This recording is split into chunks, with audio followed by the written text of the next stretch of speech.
เจ้าหน้าที่ครับ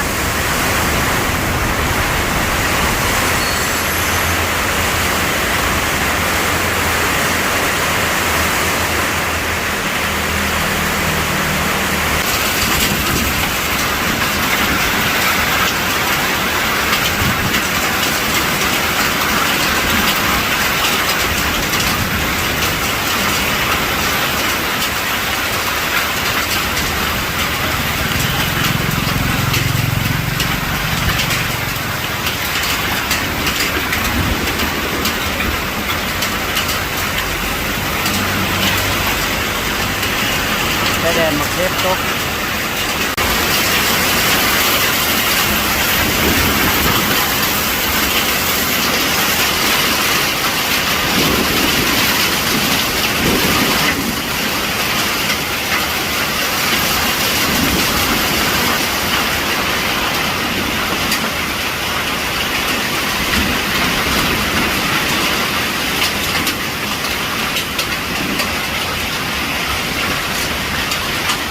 โอ้ก้อนหมดง่ายนะก้อนง่ายนะพี่ดิเอ๊ะไหวเหรอโอ้ลูกใหญ่ลงมาแล้วโอ้พอดีเด้นะพอดีนะโอ้ปุ๊บเป๊กมาแล้วอย่ามือไปบังกล้องอ๋อสังกะสีไปแล้วอ๋อสังกะสีไปแล้วผู้สังกะสีตะตวนไปล่ะหลังคาปิ้วแล้วหลังข้าพอตวนไปแล้วจะย่านเดี๋ยวไปห้องเฮากับย่านมันไปกันเลยลูกระวังเด้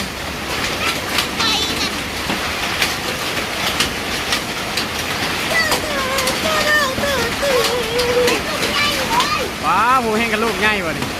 ยังมีแต่ลูกใหญ่บ่นี่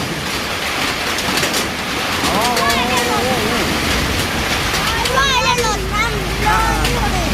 ร้อยนั่นร้อยแล้วนั่นร้อยหล่นมันเรียบร้อยแล้วหล่นโอ้มาแล้วโอ้ยเท่าไหร่รถเหยียบ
รียบร้อยเลย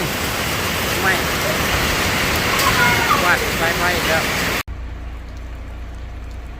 คือสิบ่ได้ใส่ไฟดอกมื้อนี้บนข้างนี้